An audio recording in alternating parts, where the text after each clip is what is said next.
What's up, guys? Welcome to Box Football, and I cannot believe I'm doing this. Like, Jack, we weren't meant to do a video.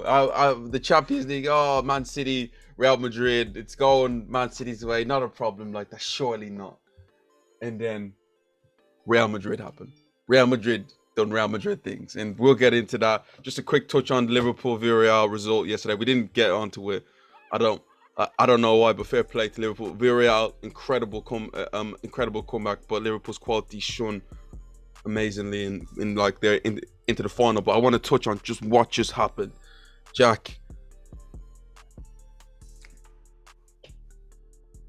I don't what like seriously, no, I know, Jack. I know, mate. I know. Like, I want to come here and tell you about tactically this happened and so and so didn't have a good day. It's totally out of that. It's wizardry.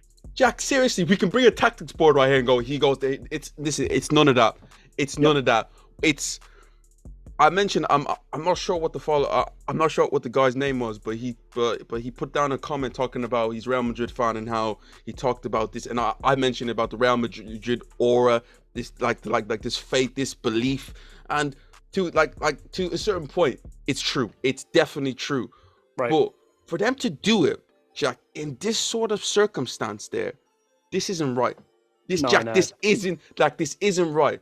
And I remember Jack was telling me oh, great ball from Calvin. Like, no, I said, no, Jack. Listen, anyone who put on that white Real Madrid shirt in this Champions League moment could have done that. That's how special Real Madrid are. They are. It is unbelievable. And we'll get into Man City and like whatever happened there. Jack, the crazy thing about it, I'm not even upset with Man City because I genuinely can't explain that. Guardiola, who is this tactical genius, he can't explain what's going on. He's going to look, I guarantee you this right now, he's going to walk into that change room and say nothing. Because you can't say anything. No, I know. How could you explain this? Well, like, where was the egregious error?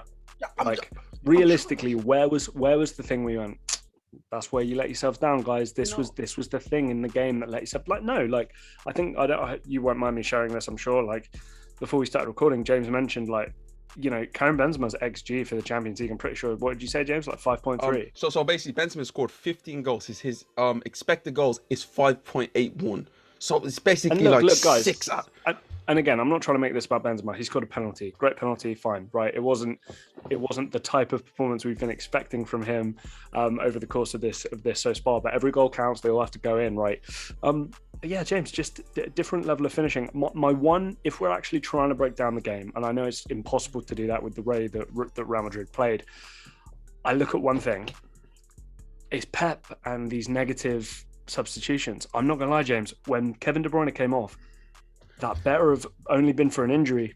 Jack, James, that better have only been from an injury. Jack, you're at Santiago Bernabeu and you're playing Real Madrid in the Real Madrid form that they're in. Don't take your best player off. Jack, there's a few things that we can actually touch on here. So I think the first thing started off was when Kyle Walker went down, because I felt like he's done amazing. He's done for the year. We don't know the reports yet, but I'm telling you, the way he's gone down, the type of athlete that Kyle Walker is, that's a ligament. He's done for the year. To me, I feel like fair play to him. He gutted it out. I mean, we didn't want to see Fernandinho versus Vinicius because that would have been a bloodbath. He gutted it out for 60-odd minutes. And you're thinking, when he went off, and I'm thinking, I thought it was going to be Zinchenko. So Zinchenko and coming on, thinking, oh, this might be a bit of a worry. Man City get the goal, and to be fair, it's all done. But my thing is that when you take these players off, you better feel like this game is done and dusted. I don't understand these substitutions that managers make when it's a knockout stage game and a team could get that goal. So for instance, right now, it's a 19-minute game, and there's a chance the game could go into extra time, and then you take off your two best attackers. I didn't understand that. And the fact that he left Man City bare-boned with taking off Jesus, taking off Riyad Mahrez, taking off Kevin De Bruyne, that was, to me, if he's going to look back at it from Guardiola's point of view, he's going to say that's the one error that I felt that I made. You're throwing Sterling in kind of cold into the biggest game of the year. But Raheem Sterling is a good football player, great football player, some might say, right? He's not top of the top, but he's a great football player. He deserves to play for Man City. He's a very high-quality football player. But he can't just work magic out of the blue without the kind of support network around him that allows him to do that. But Jack, you know what? For me, when I believe that the change in the game kind of happened was when Jack Grealish came on. and he had two Yep. moments where he should have iced the game, where he done brilliant to get down the line against Carvajal. He gets a pass Courtois, he dives the other way. The ball is stopped on the line. Foden can't like bundle it in. That doesn't go in, so they don't kill him off there. He then gets a second chance where he does Carvajal again. It's brilliant, but this is where you have to ice the game. You're £100 million. Validate the reason why they signed you in the first place. Right. He didn't. He's Repay not a, the faith. you know, exactly. He didn't. Right. He's not a killer in them sort of circumstances. Right. And then if you're Real Madrid, you just had two moments where you should have been dead, and they still give you a little bit of life. And out of all the things, Real Madrid thing, Jack, they didn't have a shot on target. No, I know. Took them to the 98 minutes to have a shot on target. I couldn't tell you. But okay, I'll give you the Vinicius goal the Vinicius chance that he should have took. I'll give you that one. He probably could have scored a hat-trick tonight, to Oh, be fair. listen. I mean, they were difficult chances, but the way he's been playing, you've got to be like, dude, come on. Like, you're a burgeoning superstar. Like, let's go, you know? Listen, he should have. He probably should have scored. But at any moment, Jack, did I feel any danger? No, I felt like, Man City could have got a second, third, fourth, or fifth. That's how comfortable it was. And then it just goes blank. You know, the moment where, it was a great touch by Benzema, ball across, Rodrygo, fair play to him. When Real Madrid scored there, I said to myself, they can't do it again. Seriously, they just cannot do it again. Is it possible?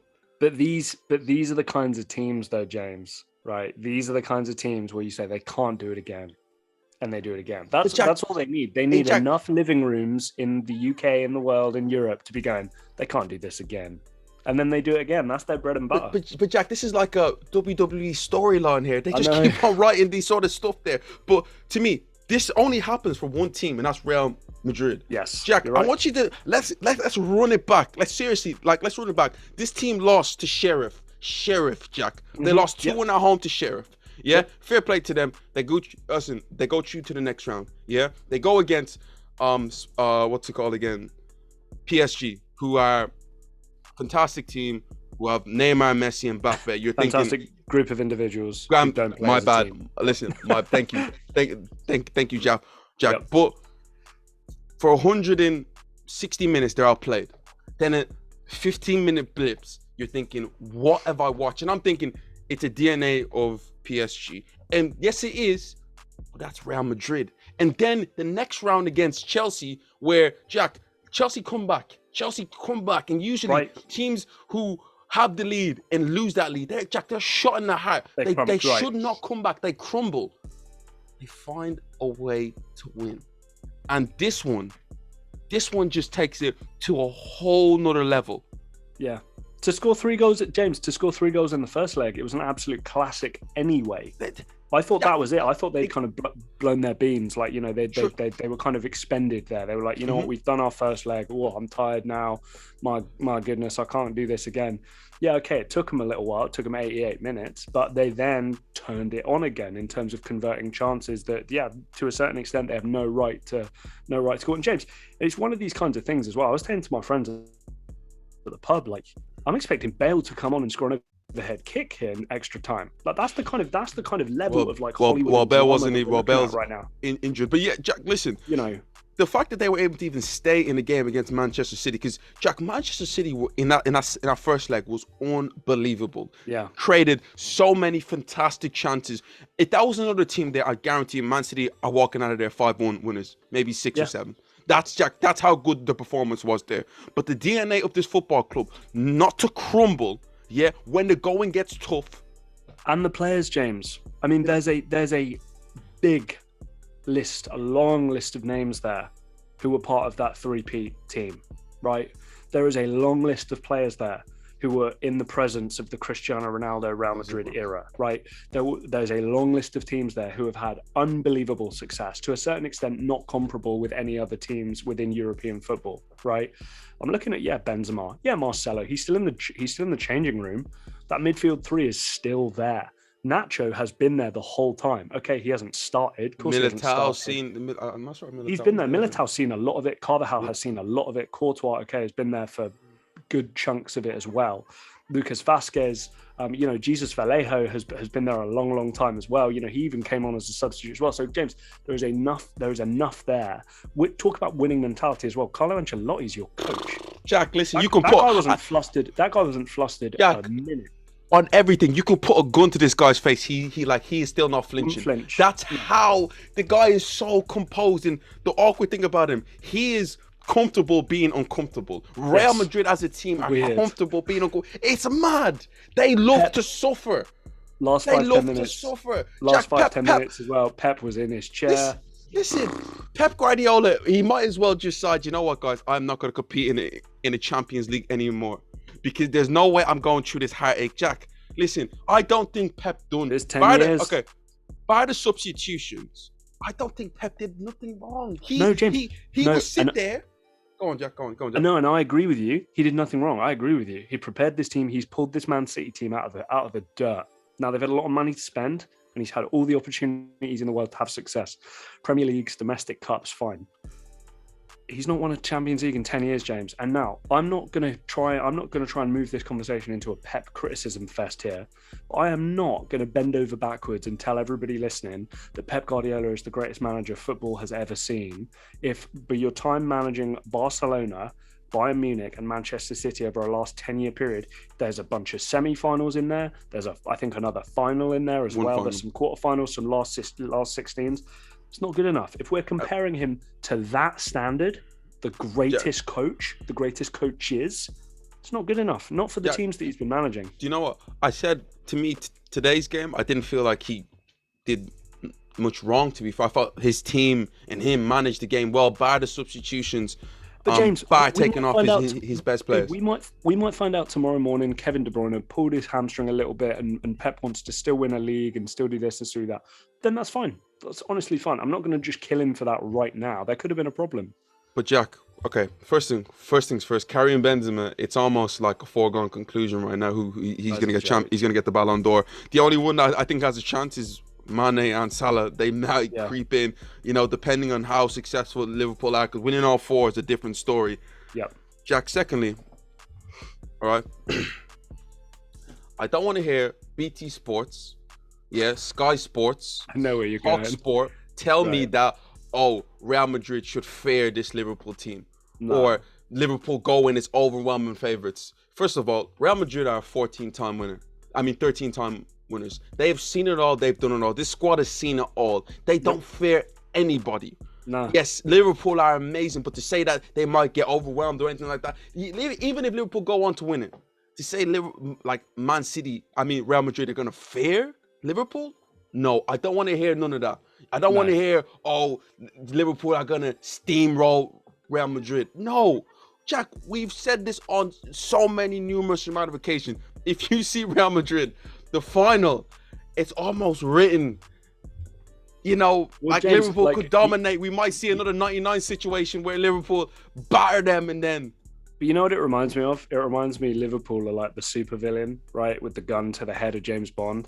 And then they tell James Bond, being Real Madrid, they tell James Bond their plan. They tell them how they're going to do it. They tell them when they're going to do it. They're going to do everything. And even in this situation, right, he goes, oh, great. And then he gets out of it and he beats them and he's the winner at the end of the day. That's what Real Madrid are. That's what Real Madrid are, man. It's incredible. This is not a systematic dismantling of the teams they're playing. This is not Klopp just outrunning teams, going for it. Pep outthinking teams tactically, technical football kind of beating teams, right? This is a wily old veteran coach in Carlo Ancelotti with a winner's mentality and a bunch of winners who, James, to a certain extent, it's the perfect blend of old guys who just kind of think, it's kind of a free hit at this point. I'm thinking of somebody like Karim Benzema. He's probably a little salty that he's maybe not gotten the credit over the course of his career that he should have gotten. Right, he's been in the shadow of a pretty big shadow in Cristiano Ronaldo. Right? Anybody would be Ronaldo's shadow. No, you're right. But he's the centerpiece, focal point, first name on the team sheet in this Real Madrid team. Now that Ramos isn't there, now that Ronaldo's not there, Benzema is the guy right now. And you also, and these are the two main parts here as well. Real Madrid transfer market, you've got to consider Vinicius Jr. and Rodrygo. Massive successes. Oh, listen, taking punts on teenagers from Santos and Flamengo out of nowhere for 40 million euros, and you're thinking, who are these kids even going to become? Is this going to be another, another kind of failure, Alan Halilovic or any of these guys who are failures? No, these guys have a point to prove, blended in with these guys who have been there and done it. It's perfect blend. Perfect blend. We're going to end it here, but I'm just going to big up a few things. I hear a lot about Vinicius Jr., your Benzemas, your Luka Modric, your Toni Kroos and all that. But just a big up to Rodrygo for what he's done against Chelsea today, coming on, scored like scoring two in the space of 2 minutes. Another one who you're not going to hear much about, Camavinga. Change the game, James. Change the game. PSG, Chelsea, now Manchester City. Every time he has came on, he has changed the game.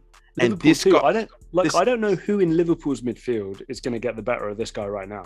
And also, James, from a French national team point of view, we're talking about Paul Pogba kind of being past the post here a little bit and maybe being on the decline a little bit in terms of the way he's respected around world football. Step up Eduardo Camavinga. Just put that France shirt on, bro. You'll be fine. Listen, oh my days. But guys, what have we just seen? Again, I usually say, who's going to win the final? Little teaser as well, because we'll get into it. This kind of prediction that we had and that James and I have been doing throughout the whole thing, we both got the Liverpool result right. Okay. James picked Real Madrid in this one, and I picked Man City. Guys, heading into the final, James and I are level on points. So wait for the prediction show, because that'll be coming soon. Listen, that's it. The prediction show is going to be massive, but I don't even want to talk about the final. Real Madrid fans, Man City fans, let me know what you've thought. Let me know what you think right now. What have we just seen, guys? Just let us know. Thank you. This is Box to Box Football. I want to hear from all of you guys. This is Box to Box Football, and we will see you next time.